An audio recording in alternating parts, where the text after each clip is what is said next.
Olá, pessoal, sejam muito bem-vindos. Hoje a gente vai mergulhar num conceito fascinante chamado engenharia consciencial, que é basicamente uma mistura de neurociência com autoconhecimento. A ideia aqui é construir um mundo interior mais forte, mais resiliente. Vamos descobrir juntos como essa abordagem pode de verdade transformar a maneira como a gente lida com o estresse e com as nossas emoções no dia a dia. Seja resiliente, aguente firme, supere seus limites. Essa frase, né? Parece que a gente ouve isso o tempo todo, em todo lugar. No trabalho, na vida pessoal. A pressão é para a gente sempre ir além, para nunca parar. Mas a pergunta que fica é: a que custo a gente faz isso? Pois é, mas e se o nosso corpo, nossa biologia, estivesse tentando nos contar uma história completamente diferente? E se a gente descobrisse que dizer, olha, não consigo lidar com isso agora, não é um sinal de fraqueza, mas sim o maior sinal de maturidade neurológica que existe? A ciência está mostrando que respeitar os nossos próprios limites é uma forma super avançada de autocuidado, e não uma falha. E para a gente começar a entender isso de verdade, a gente precisa fazer uma distinção que, olha, pode mudar o jogo da nossa saúde mental. A diferença entre um gatilho e um limite. Entender isso lá no nível do nosso cérebro é o que abre a porta para uma verdadeira soberania emocional. Esse slide aqui resume tudo. Pensa assim, um gatilho é algo do passado. É uma memória antiga que de repente é ativada por alguma coisa que acontece hoje. Com o tempo, com o trabalho, a gente consegue integrar isso. Já o limite? O limite é o agora. É uma realidade biológica. É o seu sistema nervoso dizendo, minha bateria acabou. Ignorar um limite é como tentar correr uma maratona com a perna quebrada. Ele não precisa de pressão, ele precisa de proteção. E isso é fundamental. Ok? Então, como é que isso funciona na prática, lá dentro do nosso cérebro? A gente tem um sistema de alarme interno que já vem de fábrica, e entender como ele funciona é o primeiro passo para a gente parar de ser refém de reações automáticas, daquelas que a gente nem percebe que está tendo. E eu adoro essa analogia porque ela é perfeita. Pensa que o nosso cérebro é um smartphone de última geração super potente, mas o sistema operacional que roda nele, esse software, é antigo, é medroso. Ele foi programado para sobreviver na selva e, às vezes, ele simplesmente não dá conta das demandas do nosso mundo moderno e trava. E quem é a grande responsável por esse software antigo? É uma partezinha do nosso cérebro chamada amígdala. Ela é tipo o segurança do seu cérebro. O problema? Ela não tem noção de tempo. Para a amígdala não existe passado ou futuro, só existe ameaça ou segurança.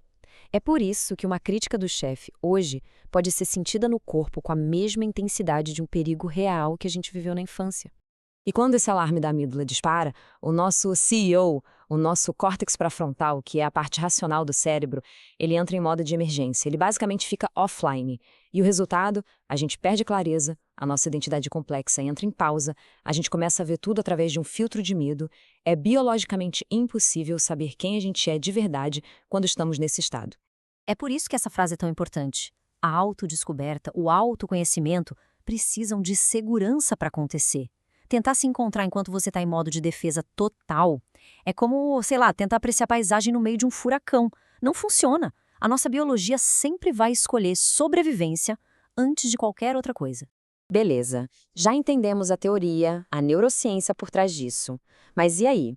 Como a gente aplica isso no dia a dia? A boa notícia é que existe um jeito, um passo a passo, para mapear nosso mundo interno e finalmente aprender a diferenciar um gatilho de um limite.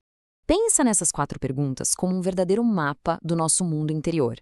Primeiro, o que te ativa? Isso mostra onde moram as memórias antigas. Segundo, o que te faz contrair? Isso aponta para sua defesa, para sua armadura. Terceiro, o que te esgota? Essa pergunta revela onde você não está respeitando o seu próprio sistema. E a mais importante, o que te regula? Isso mostra o caminho de volta para casa, para o seu eixo. E isso nos leva a uma regra de ouro, talvez a ideia mais importante de todas. A gente só consegue integrar, elaborar aquilo que o nosso sistema nervoso aguenta. O que passa da nossa capacidade atual não é para ser integrado à força, é para ser limitado. Forçar a barra contra um limite não gera crescimento, gera colapso. Para expandir, a gente precisa primeiro se proteger. Certo, mas aí vem a pergunta de $1 milhão. Como é que eu comunico um limite sem comprar uma briga? A resposta está numa técnica que a gente pode chamar de judô verbal. É um jeito de colocar limites que protege você e protege a relação. Vamos ver na prática como isso funciona.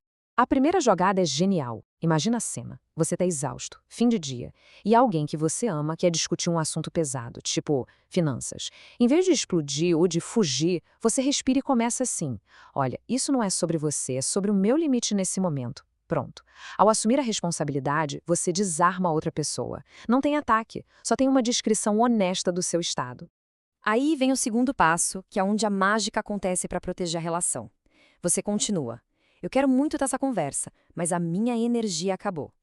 Eu preciso me afastar do estímulo, que é essa conversa agora, e não de você. Percebe a diferença? Você separa a pessoa do problema. Isso preserva a conexão e mostra que a relação importa.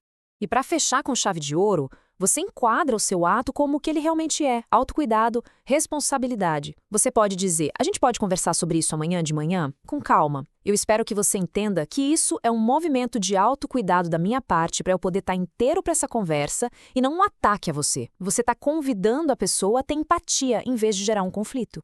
E por que isso funciona tão bem? É pura neurociência. Ao evitar palavras que soam como culpa ou acusação, essa comunicação passa por baixo do radar da amígdala da outra pessoa. Como não há percepção de ameaça, o CEO do cérebro de quem te ouve continua online, permitindo uma resposta madura em vez de uma reação de defesa. Então, quando a gente junta tudo isso, a diferença entre gatilho e limite, o mapa interno, o judô verbal, tudo aponta para uma mesma direção, para o mesmo destino final. E essa direção é a soberania emocional. E olha, isso não tem nada a ver com ser durão, rígido ou agressivo. Pelo contrário, é ter um autoconhecimento tão realístico que você sabe exatamente do que precisa para se manter em equilíbrio.